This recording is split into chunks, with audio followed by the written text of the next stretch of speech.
everyone, and welcome to the second session in American English Live Series 13.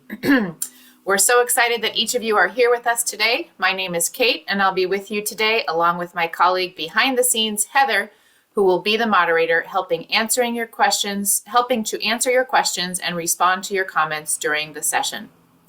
Let's begin today with these wonderful and thoughtful audience comments from our most recent webinar, Skim, Scan, Run, an Active Approach to Developing Reading Macro Skills.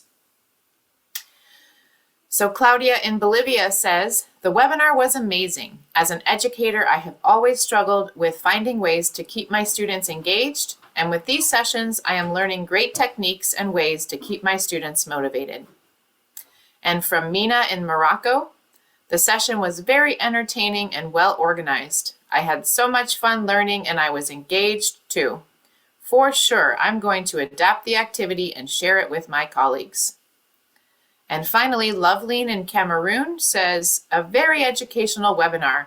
Now I understand that including some movement in my classroom does not disrupt the class, but rather makes the learners more engaged.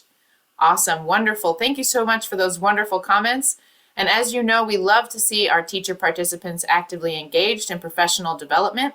So please continue to share your thoughts about our webinars by offering feedback through the end of session quiz form or by emailing your thoughts and comments to americanenglishwebinars@fhi360.org. We may feature one of your comments during the next webinar. Throughout Series 13, we are celebrating English Teaching Forum's 60th anniversary. Each session in this series will be led by an invited English Teaching Forum author and will cover article topics related to reading, storytelling, and learning disabilities. We hope you will be able to use the practical ideas we share. So here's what to expect today. The session is about 60 minutes long. The presenter will present the material, and I, as your host, will ask questions and make comments too. But we really hope to hear from you, our audience, so that we can address your ideas and experiences. Please do share your thoughts using the comments feature or chat box. And when our session comes to a close, you will have an opportunity to receive a digital badge for your participation. At the end of the webinar, we'll share a link in the comments. Click on that link and complete a short quiz about today's session. You must answer 2 out of 3 multiple choice questions correctly, and once you've successfully done so, you can expect to get your badge via email within about a week. And finally, before we begin, I want to share an excellent professional development opportunity for those who want to learn more about effective practices in ELT assessment. You can enroll in our free self-paced MOOC, Assessment of English Language Learners, now through the end of March. You can use the information and registration link being shared in the chat and comments. And in this MOOC, participants will learn about backward design, rubrics, alternative assessment techniques, and more. So we hope you will join us there today. So now let's begin today's webinar, Cultural Introductions by Way of Storytelling. Unique cultures help to define who we are as individuals, shaping our perspectives as teachers, and in turn, how we share and explore ideas with students. In this presentation, we will examine cultural introductions through storytelling and how we can share our own unique stories with others using an engaging method which gives value to ourselves while also celebrating the differences of everyone involved. Through this theme of storytelling, we will explore how to use our voice as a positive tool for constructive dialogue with others and how a good storyteller not only shares but listens too. And we're pleased to introduce our presenter today, Matthew Jellick. Matthew is the Assistant Director at the Center for Language Education at Southern University of Science and Technology, which is located in Shenzhen, China. His focus is on teacher education, and he has conducted teacher professional development programs with the School of Medicine and departmental teaching assistants from different disciplines across campus. Previously, he served as a U.S. Department of State English Language Fellow in Ethiopia, working with universities across the country. Matthew holds a master's degree in TESOL from the University of Southern California, and he has classroom experience in the United States, Korea, New Zealand, Ethiopia, and China. Matthew is guided by the motto, Learning is lifelong and worldwide. Welcome, Matthew. We're so happy to have you here with us today. Thank you very much, and a special thanks to all the people working behind the scenes, helping make this webinar possible. More importantly, I would like to thank all the participants who have joined us today from around the world. I think that this goes a long way towards validating the topic of today's lesson, cultural introductions by way of storytelling. On the first slide here, you can see a picture, 3 different pictures from experiences I have had teaching across the globe. The first one is from Korea, then Ethiopia, and my current location here in China. And I think this speaks to the notion that learning and teaching are lifelong and worldwide. And this lesson is actually something I have done in each of these 3 countries and have found success working with both students and teachers, giving credence to the importance of who we are as individuals and helping to build relationships and connections, both teacher-student and, more importantly, student-student relationships. So I look forward to discussing over the course of the next hour or so. And please, as Kate mentioned, if there are any questions or comments, feel free to share them in the chat box, and we will address them as we work our way through. Thank you. So the first general question I have is, do we share? So each of us has a distinct identity. And in fact, we have 2 identities that we bring to the classroom. First of all, we view ourselves as teachers. Similarly, we are also individuals. And likewise, on the other side of the coin, students too have 2 identities, both as students and as individuals within the classroom. And it is our responsibility as teachers to address and foster both of these identities, both the academic as well as the personal. So our identity is what makes us unique and special. And how do we share this with our students? And how do we get students to share it with us? We'll talk about this over the course of these next slides and these examples we will use, celebrating our individuality as both individuals and our collective nature as a class. So what is something that makes you, you? And I say this as a teacher and as a person, and I have a kind of a funny picture here. It says each of us has something special they bring to our classrooms. I don't just come to the classroom as a teacher. In fact, I don't view myself as an American educator. I view myself as an international educator, taking with me the lessons learned from the different countries and different contexts I have taught in. This picture actually is taken in East Africa and at a Mexican restaurant. And it kind of highlights a little bit of the cultural identity that I myself bring to the classroom. My favorite food being Mexican food, and my location being that of Ethiopia. So going forward, on the next slide, we want to share. It says here, in the chat, share some things that you think make you unique. And I've put 3 different items you can list. The first one, where are you from? Your location. What about your favorite food? And what type of music do you enjoy?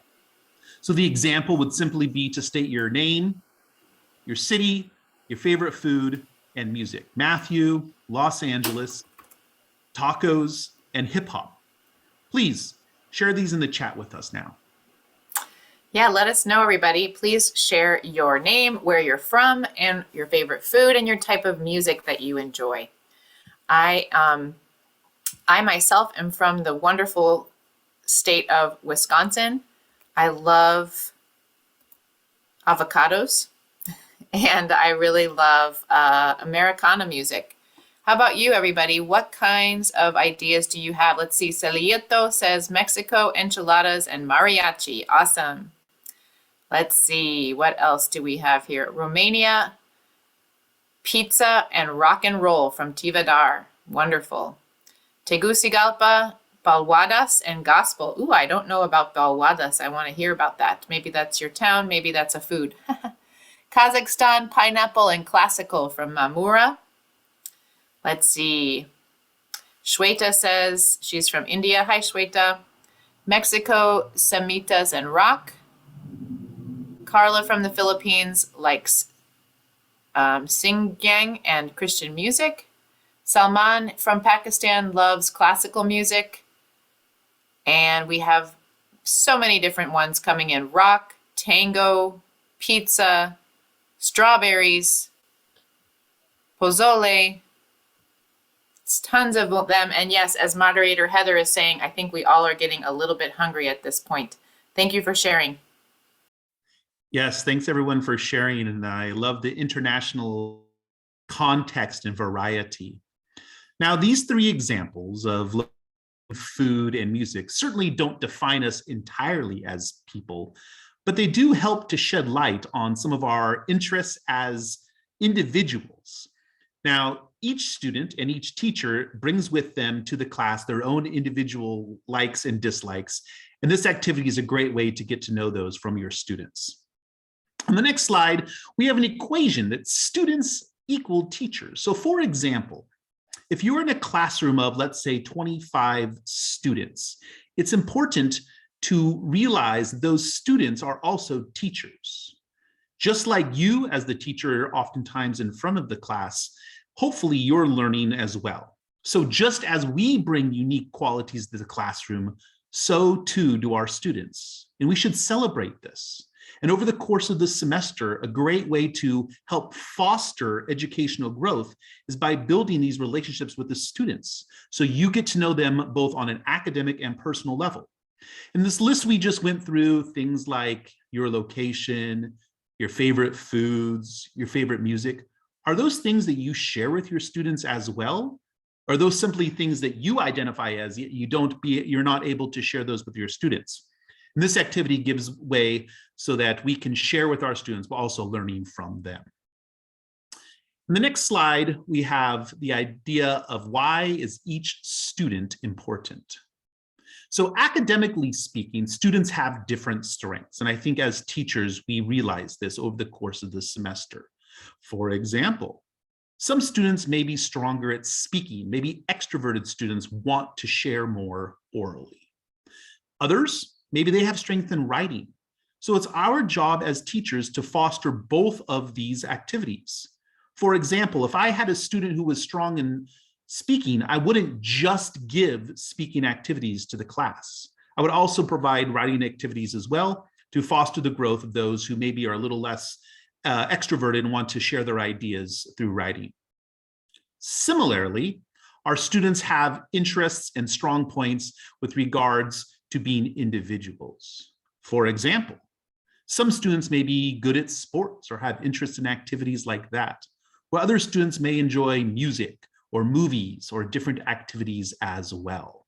So our job as teachers is to celebrate the differences, validate the strengths, and of course, work on any weaknesses. On the next slide, we're going to talk about student sharing. So if we can look at some ways that you use activity sharing in your class to encourage students to share ideas themselves. There are no right or wrong answers here. We're just interested if you can share in the chat box. How do you use activities in your class to get students to share information about themselves? Yeah, let us know, everybody. What are some ways that you use to encourage students to share information? Ivan says he uses follow-up questions. Great. Vania says, I ask introductory questions the first day of class. Wonderful. Let's see. What are some other ways? You share your own example from Tivadar. You do some brainstorming, Daniela says. Karima says that she plays Find Someone Who. Icebreakers, sharing in small groups and pairs from Nahir. All About Me from Mabel. And Code says sharing a fun fact or 2 truths and a lie from Michaela. Awesome. Thanks, everybody. Great ideas. Yeah, it sounds like we have teachers who have pretty constructive classrooms. On the next slide, I've shared 3 examples that I used in classrooms and found success with. The first one, presentations. Secondly, show and tell. Another example, journals. Now, for each of these examples, there can be different parameters set by the teacher. For example, with presentations, do you give a list of topics that students choose, do research, and then present on? Or do you allow complete autonomy where the students pick the topics they will present on? Likewise, for something like journals, do you set a writing topic for them to write about? Or do you have free flow writing where students are able to write about whatever they want to write about? Again, there are no right or wrong answers for these suggestions. It's simply ways in the classroom that we get students to share. Now, on the next slide, we have a notion of language accuracy. So in self-expression activities such as these, how important do you think it is to have parameters set around things like grammar and pronunciation? Are these important aspects? Share your ideas in the chat.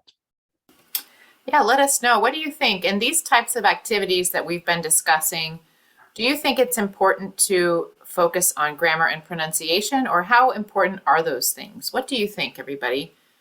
In self-expression activities, what do you think? Valerie says, totally important in all caps. Great, thank you for sharing that.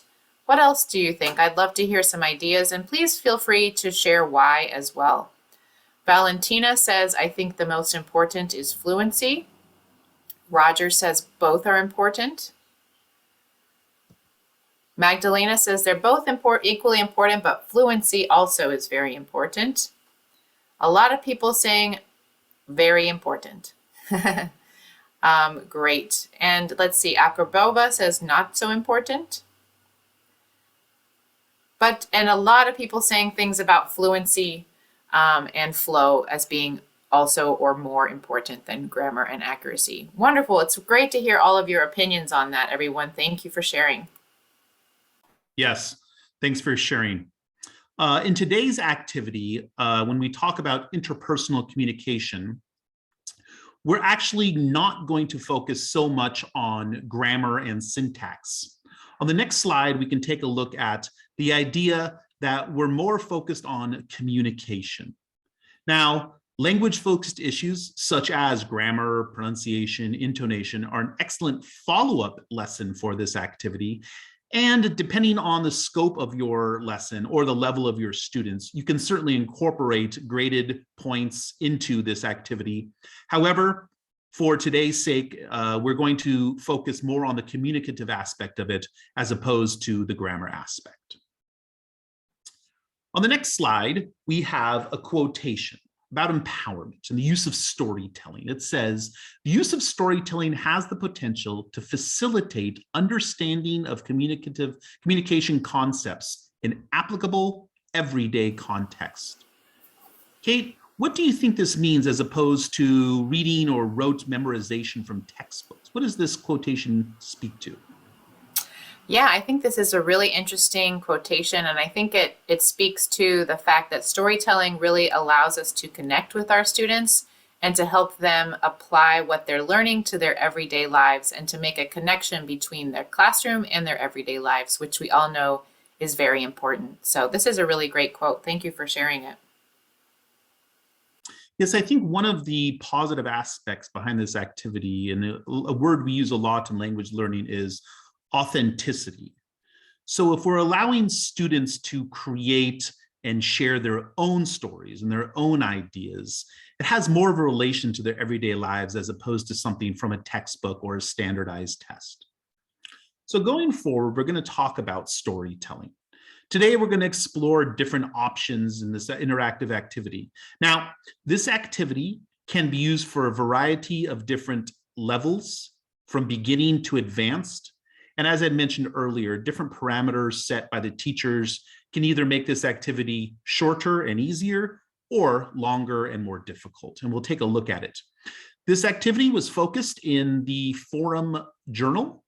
I actually wrote it about what my success I've had using this activity in classrooms around the world. And on the next slide, we can take a look at the context of it. So usually, and for best results, near the beginning of the semester or the beginning of the course would be the best time to implement this activity. The lesson length can vary, as I noted before, on levels. It can be used as an icebreaker, maybe just a quick 10 minutes at the beginning of class, or for extended lessons, it can last anywhere up to an hour. Student level, again, can be from beginning to advanced, depending on how long the stories are, how much student involvement, including questions, answers, and feedback. Materials actually are very simple for this. I have used something as simple as a chalkboard and chalk. However, depending on the technology or materials available to you, handouts are an excellent way to foster the development of this and to give students more opportunities to work in paired or group work. And finally, and I know this is important to all teachers, the preparation. Prepare materials in advance is a good notion, helping to set models and sample sentences, stories for your students to use. But the preparation is minimal and it allows for easy fluctuation and fluidity during this activity. So in the next slide, we're going to take a look at 3 different things we had mentioned earlier as culture. And please reflect on this in the chat box. So why do you think that things like geography, food, and music play an important role in who we are? How do these 3 identifiers help to shape who we are as individuals? Go ahead and share in the chat. Wonderful. Yeah, great question. And as we see some great responses coming in about food, music, and culture, I just want to share 3 really nice comments. Amani said, storytelling is the base of communication. What a nice sentence there. Daniela said, storytelling is part of human nature. It's engaging for students. It empowers thinking and imagination, vocabulary, and language. What a wonderful comment, Daniela. And Nahir also has a great comment. Storytelling is creative, imaginative, and students can say a lot about themselves. Absolutely. Thank you for those wonderful comments. And now to our question here, it says, we have a lot of comments coming in about how geography, food, and music play an important role. Mamora says it represents our culture. Marcella also says those are parts of our culture. Music is part of people's soul, from Daniela. Daniela, you are so eloquent today. Thank you for your wonderful comments. Let's see, it's like a picture on our way of being. Wow, Sandra, very nice. And they show my cultural identity, from Roger. And it helps our students to have intercultural learning, from Reem. Wonderful. Thank you so much, everyone, for sharing those great ideas. Yeah, these are great comments. So I have picked 3 simple identifiers here: location, food, and music, to help shed light on who we are as people, and likewise get to know our students a little bit more. So for example, my hometown is, my favorite food is, I like to listen to. And as you can see, these are 3 great examples to use at the beginning of this semester, not only to give your students an idea about who you are as a person, but likewise to learn who they are, and more importantly, for them to learn about each other. Now, you can set your own 3. On the next slide, you can also give the idea of creating your own. So, what are some other topics you think you can ask your students to share their interests about? And I've listed 2 examples here. Yeah, what are some other, oh, sorry, go ahead. Oh, yeah, go ahead and share in the chat box. 2 more different examples that you think help shed light on students' identities. Yeah, so we talked about geography, music, and food. What are some other topics that we could ask our students about that might help them talk about their culture? Okay, favorite dances, great. Favorite movie, TV shows or TV series, from Alicia. Sports, from Susanna. How old are you? Your age, from Natalia. Sergio says hobbies. Shweta says favorite sport. Favorite books, from Magdalena. Salman says hobbies and sports. Wonderful answers here. Family, from Susanna. Favorite place for vacation. And we'll do one more from Sylvia, TV shows and singers. Awesome, everybody. Thanks for those great ideas. Yeah, these are great. I think this actually says a lot about the different teachers in our audience today, what they would pick to create their own. I have listed two here in the sample. The first one I have up here is sports. That's something, and also movies. And I think these were both spoken of by the audience in the chat room. Again, creating your own helps to give students other aspects, not just location, food, or music. So going forward and implementing this activity in the classroom, we've tried to break it down into 3 simple steps, and we'll work our way through each of these. Step 1, the teacher modeling or teacher setting an example. Step 2, transferring that responsibility over to the students for a student example. And step 3, students actually creating their own sentences. Let's take a quick look at step 1. And this would be at the beginning of the activity. Teachers would write and share their example on the board, complete with filling in the blanks. And the example is, in my hometown of Los Angeles, I love to eat tacos while listening to hip hop. So again, the teacher would model this, writing the sentence on the board and filling in the blanks with the teacher's answers. Going to the next step, step 2. The students would use the same sentence that the teacher has modeled, but fill in their own answers. Again, we're talking about location, food, and music. But these are just my examples. And as we can see in the chat box, you all have very creative examples to use as your own.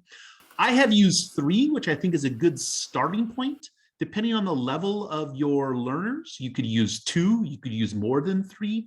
But again, you would have the students model the same example you used on the board in step 1, putting in their own answers. That's great. And this is perfect because it responds perfectly to a comment from our participant, Safa Atiya, who said, a difficulty I face in storytelling is that students lack the sufficient language that enables them to get engaged. And this really very clearly addresses that need. So, you can definitely use sentence structures and sentence starters or sentence frames like this one, Safa, to help you with those students. And this is a wonderful sort of method to help your students with those needs. So thanks for sharing that, Safa. Yeah, I agree with Safa. I think that helping the students through simple modeling of it, and then proceeding so that you have set the sentence as we see here in example 2, and let them fill in their own information based on their own unique set of circumstances. And again, you don't have to use these, just 3 that I found success with in order to begin this activity. The final step here in step 3 would be to have students create their own sentences. So once they have gotten the understanding of your modeled sentences and then filled in a corresponding one on their own, I would encourage students to take the ownership and create their own sentences. So moving away from hometown, really moving away from food and music, we have example 1 about sports. My favorite athlete is, who plays my favorite sport of, which I enjoy watching with my best friend. Another one, and this is also common, my favorite actor or actress is, who is in my favorite film, which I have watched 1 million times. So again, we're transferring the ownership and responsibility over to the students. This would be step 3 after you have modeled. So the students now have the opportunity to create their own sentences. Here we have 3 blanks. And as I mentioned before, depending on the level of your students, you could increase this or decrease this, just having them fill in 2 blanks or up to as many as 5 or 6. On the next slide, we have the notion of what teachers should be doing during step 3. And we call this informal observations. So as your students are working on step 2 and step 3, developing their own sentences, it's important that we don't separate ourselves and just simply stand behind the podium. Rather, we should be doing informal observations, roaming around the classroom. Yet there's a fine balance here. We don't necessarily want to intrude too much. We can offer support and give credence to their sentences, but we don't want to do the work for the students. What I do is I walk around with a clipboard and I take informal observation notes, simply noting which students are having difficulty with this part of the activity and which students seem to be having success. So later on, when I do pair or group work, I know which students are higher level learners for this activity and which students need a little bit more support. On the next slide. Oh, I'm sorry. I had a quick question about this one, about informal observations. I was wondering if this is a possibility for an online classroom, or how you would conduct an informal observation online when you can't physically walk around. Yeah, that's a great question, especially as a lot of our education is moving in the direction of technology. One thing that I have found success with is the breakout rooms. And so again, this is where on an online platform, you would have students pair up and put them in groups of 2, maybe 3. And what I do is I basically just drop into their breakout room. I say, hello, are there any questions? I don't ask them to share their sentences quite yet. I don't ask them to read their sentences to me. Rather, I just make myself available, just as I would in a classroom, simply walking around, checking in, but being quick to leave and being quick to move on so that I don't offer too much support or too much of a crutch to the students. Having them, again, this is the part where we are giving them the ownership and having them try to work it out with either themselves or their partners. Perfect. That sounds great. Thank you. So on the next slide, we're going to talk about the idea of peer-to-peer sharing. So after students have completed their own sentences, right, they've written down maybe 3 or 4 blanks, have them share with a partner. So we've now moved on from the teacher modeling to student modeling. And this raises an interesting question. What are some of the benefits of sharing with partners as opposed to just sharing from the teacher's perspective? If you can share those ideas in the class or in the chat room. Yeah, let us know. What are some benefits of sharing with a partner? So let's see, Valentina says they can do peer corrections. Wonderful. And a lot of people are agreeing with you that breakout rooms are a great way to do that informal assessment. Let's see. What are some other benefits? Yeah, Maria says they get to know each other better. Absolutely. And we know that that connection to other students is so important in the classroom. Roger says it favors collaboration. Absolutely. Students get confidence to speak with their peers. And Sileto says that they can speak in a stress-free way. Encourages peer-to-peer conversation from Michaela. It's also a method of scaffolding from Nahir. And Chow says students can learn new things from their partners. And one more, Sandra says, there's too many good ones. Sandra says students feel confident. So wonderful responses, everybody. Thanks for sharing. Yeah, I think the audience touched on a number of different topics. Certainly it lowers the affective filter. Students become more comfortable with their partners in the classroom. We want to model our classrooms on an idea that students are not just having a relationship academically with the teachers, but rather with each other. Secondly, it gives students a different perspective. If every time the model is coming from the teacher, who probably has a higher L2 speaking level, then the students are comparing themselves unfairly. If we have students use peer-to-peer observations or peer-to-peer sharing, they're getting a perspective on their own linguistic level, offering encouragement to them. We have an example. So in the next slide, I have 2 things that we'll take a look at during the video. There's a short 30-second video, and we're going to want to take a look at 2 different things that are happening. Number 1, what is the role of the teacher in the video? And number 2, what is the role of the students? This was a 30-second video that I did in one of my classrooms with this activity. And I want you to take a look at the dynamics between the teacher and the students and the students and the students.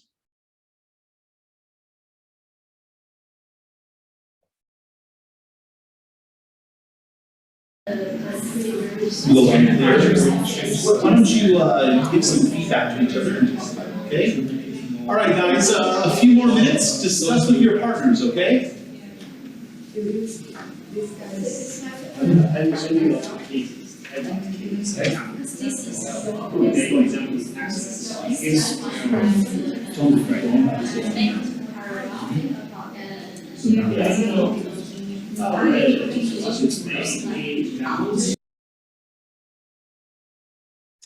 So at the beginning of the video, you could see the teacher giving short instructions as to how they wanted the students to interact with each other.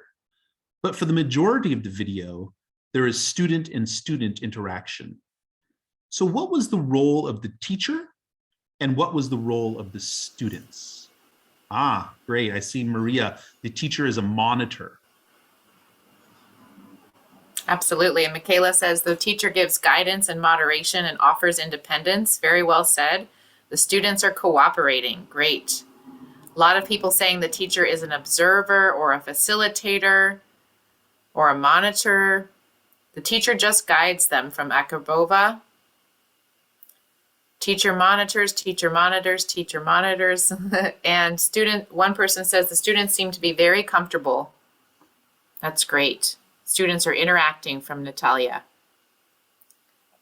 Absolutely, yeah, looks like the students feel very comfortable speaking and the teacher is there to serve as a guide on the side, as we like to say.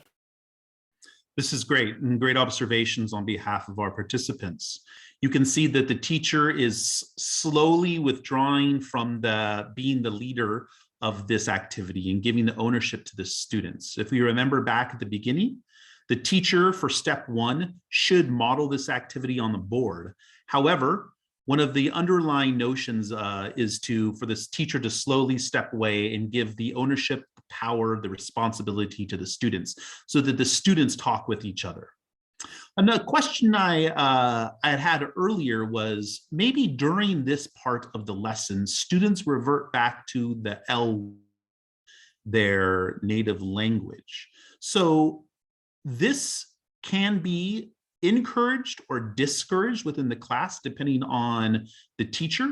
For me, I actually don't mind the students when they are paired or in group work from speaking some of the L1, just so long as that when they share, and this is a sharing activity later on, they need to speak in the target language.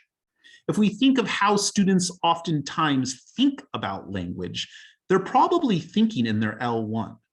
So for them to give some feedback or share some ideas with their partner is fine, so long as that when it is shared, we go and try to utilize the target language. Again, this is up to the teacher if there are different parameters or strict non-usage of L1 in the classroom, that is fine.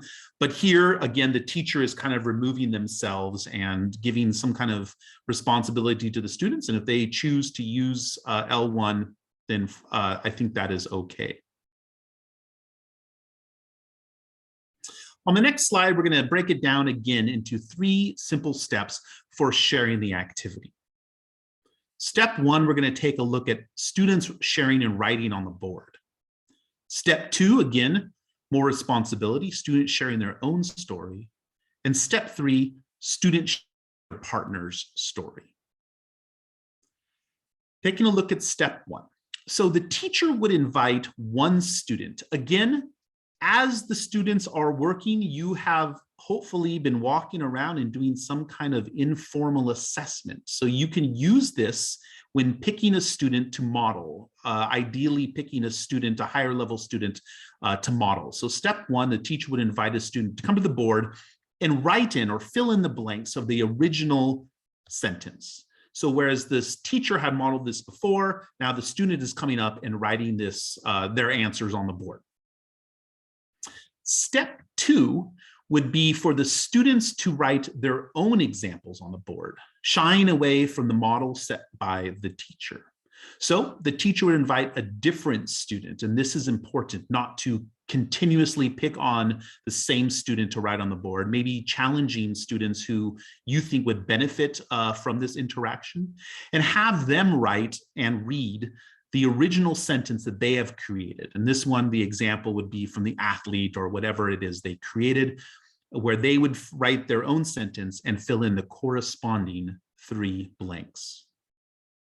Step 3 is taking it another step further, of course, and they would be sharing their partner's example. So if there were 2 students, you would pick one student and have them actually write their partner's sentence on the board, filling in the blanks and sharing that with the class. Again, this is a gradual process of teacher model, student model, partner model, and ceding the responsibility to the students. This brings us to the notion of follow-up questions. So when students are writing their sentences or even their partner's sentences on the board, for all intents and purposes, this is a bit rehearsed because students know in advance. Follow-up questions continue to promote dialogue and oftentimes more authentic dialogue. So teachers can ask students follow-up questions about the stories they have read. And I have some quick examples on the next slide regarding the example from the original sentence. For example, hometown. You said your hometown was Addis Ababa. Can you tell us a little bit about the weather there? Where is it located? What are some other cities nearby? Food. What are some ingredients in your favorite stew? When did you learn to like stew? What does your mom's or grandmother's stew taste like? And a good follow-up question for something like music, you had mentioned jazz earlier. Who's your favorite jazz musician? Have you ever been to a jazz concert? This promotes continued dialogue, focusing on the students' responses to this story, but giving them an opportunity to expand upon those responses. In the next slide, I'd like to pose a question for the chat box here. Let's take, for example, sports. What do you think are some good follow-up questions to ask the students if they were writing their story about sports? Absolutely. What are some good follow-up questions to ask students about sports? And Karima said another variation that she would do is to do a gallery walk. So you could share the output. You could have the students put a photo or some art around and they could walk around and talk about it. That's a great idea too. Another great engagement. So Maria says for this question, have you ever been to a tennis match? Do you practice any sports? From Daniela. Your favorite teams. It takes time for students to create follow-up questions, so I ask students to really pay attention to their peers' reports. That was a great comment.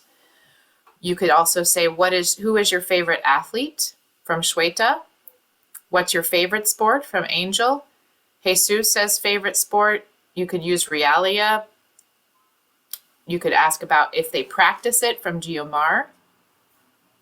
Is there a trait you like about your favorite athlete? Great question. That's a really good one. Or have you ever met your favorite football player? Maria. Ooh, I bet that person would be lucky if they had. How many people form a team? Stuff wonderful. What activities are involved in your favorite sport? Awesome. Thanks for sharing these great follow-up questions, everybody. Yeah, I do like the idea of a gallery walk. And again, depending on your resources and materials, that's a great way and another extension of this activity. So for the follow-up questions, I think everyone had great examples here for our example of sports. But just like in the sentences where we had modeled before and then kind of ceded the responsibility to the students, here too, we want to see this responsibility for questions. So on the next slide, we have the idea of letting students ask questions. Again, I would encourage teachers to ask follow-up questions to begin with to set a tone in a model. You know, tell me more about your hometown. What's the weather? Talk about music. You said your favorite sport is football. Who's your favorite team? So after this teacher has asked questions, it's important to transfer this responsibility and have students ask questions. And the example would be on the next slide here. So Since they have already discussed their story with their partners, have other pairs ask questions of the students who are sharing in front of the class. Now, this can be complicated, so I like to limit it to one question or maybe two questions from different students, so that, for example, if Maria is up at the front sharing her story, she's not inundated with 10 questions. She gets maybe one or two follow-up questions from others, not her partners, because her partners are already familiar with her story. But like in all things, this can be complicated. On the next slide, we have variation with large classes. So I know a lot of us large classroom settings, and we'll call large 50 or more for this purpose. So in the chat box, how would we do student-to-student questions if we're in a classroom of 50 or even 100 students, where you can't simply have one or two questions from each student? Any ideas? Yeah, how would you manage this, or how would you handle this, sharing student-to-student questions in a really large class? And it's always great. Thank you so much for bringing this up, Matthew, because I know a lot of our participants have this situation where they have very large classes. Magdalena says you could divide the class into groups. Wonderful. What are some other ways to manage student-to-student questions in large classes? Put them into pairs. Natalia said you could set a time limit. Salman said you could have one-to-one speaking activities or do group work from Mariam. In teams of 4 or 5 students, they could create their own questions. Great. Establish responsibilities within the groups from Magdalena. Great. Teamwork from Sana. Sylvia says, I'll tell them to stand up and mingle around, or put them in a double line from another participant. Awesome. Great ideas, everyone. Thank you. These are all great ideas. And when we talk about pairs and groups, again, if we go back to this informal assessment of our students during the beginning of this activity, it gives us, as teachers, a better idea on who to pair or who to put into groups. Now, granted, at the beginning of the semester, maybe we don't know our students very well, and as the semester progresses, we have better idea of which students take on leadership roles in groups and which students like to speak. But nonetheless, it is important to remember when we do pair and when we do groups, especially in large classes, that we don't just pick random pairs and random groups, but we use student strengths to their advantage. On the next slide, we're going to talk a little bit about modeling longer stories. And this is the idea that's talked about in the forum article, which I wrote. So once students have grasped this concept of this simple 3 or 2 or maybe even 4 blank sentence, we can model longer stories where the teacher provides a template. And I have an example here. And we'll give Kate the opportunity to try to fill in these 5 blanks. Sounds good. Let's see. So my pet dog, Cody, and I walked through the city of Washington, D.C. We became tired. I need something to drink, I thought. I saw a market that sold my favorite drink, delicious cold brew coffee. Inside the store, we heard music from my favorite rock and roll band playing from the speakers. We found our drink and a delicious snack of Cheetos. After paying, we left. This is great. So again, just like we did at the beginning of this activity, it's great to have a teacher model the longer story to share with the students. The next, we have 5 simple steps to help process this activity. Step number 1 would be for teachers to model it on the board, leaving the blanks empty. Step 2, provide students with a template. Again, this would be a handout written at the before class, so they can fill in the blanks with their own answers. Step 3, pair students so that they can share their completed longer stories with each other. Then write the same story with blanks on the board. And I have here, number 5 is actually written in red because there's a variation on it. 5 would be to have one student come to the front and fill in the entire story by themselves. Again, you would likely pick a higher level student based on your informal assessment to do a good modeling. On the next slide, if we look at the next slide, we can see the alternate, and this goes to step number 5. Instead of having just one student fill in all 5 blanks, rather call on 5 different students to make the story a combination. Oftentimes this leads to funny, awkward, or even stories that don't make sense. But the point is to have a more inclusive story here. So rather than just having the teacher model it or one student model it, here we have one story with 5 different students contributing their answers to it. Here's an example. My pet dog and I walked through the city of Seoul. We became tired. I need something to drink, I thought. I saw a market that sold my favorite drink, delicious ice-cold milk. Inside the store, we heard music from Kanon playing from the speakers. We found our drink and a delicious snack of peanuts. After paying, we left. And this is an example where we would have 5 different students contribute to the story so that oftentimes it doesn't make that much sense. Now, the continuing notion we have talked about is continuing to transfer the ownership from teachers to students. So at the beginning, both at the beginning of the activity, we have teachers developing these stories. Now our goal is to have students developing stories. Here are 5 steps to help teachers encourage students to develop stories.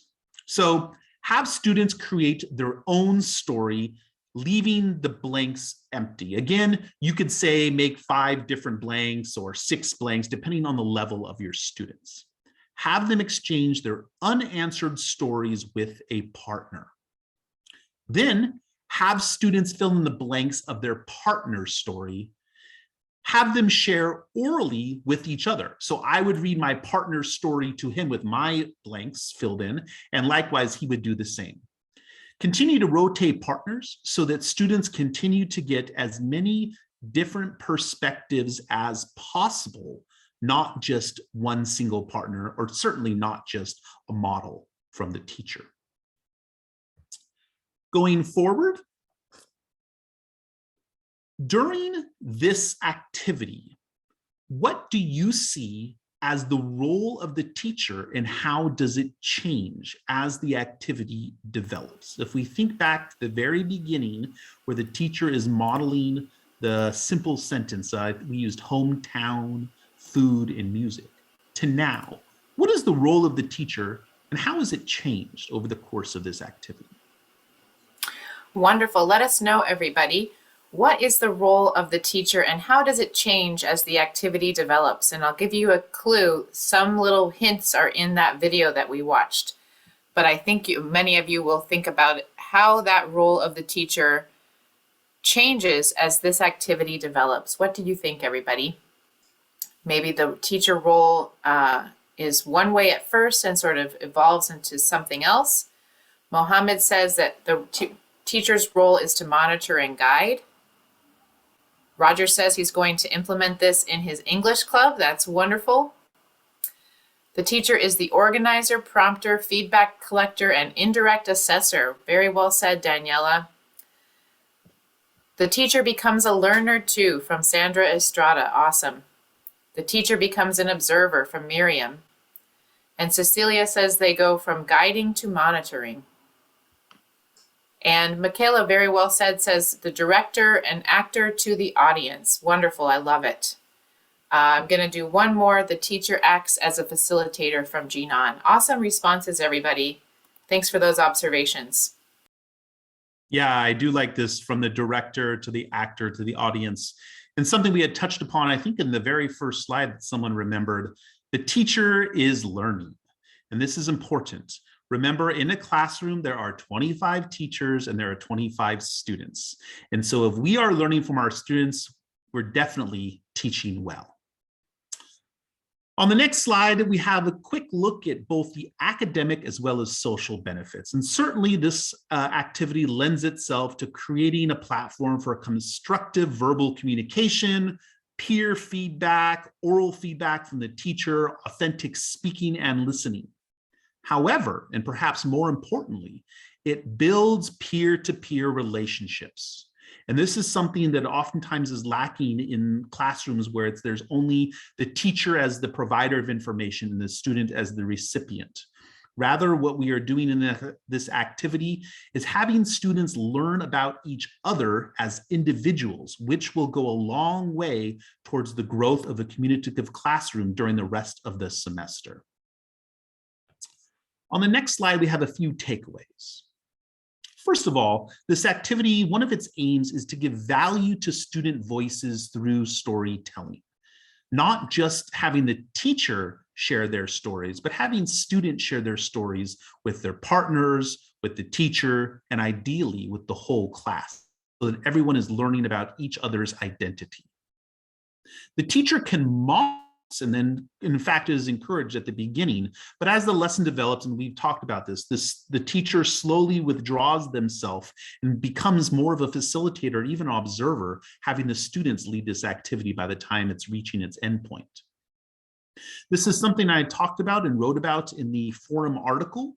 It's about 3 pages long, and it likewise goes through simple steps, taking you from modeling simple sentences to giving this activity a longer framework. And in fact, you can even use extension activities as homework for this if your students have a high enough level where they can develop their own stories at length. I would encourage all of you to try this activity. Again, at the beginning of the semester is a great way to get to know your students, and more importantly, a great way for students to get to know each other. There are 25, 50, 100 unique individuals in your class.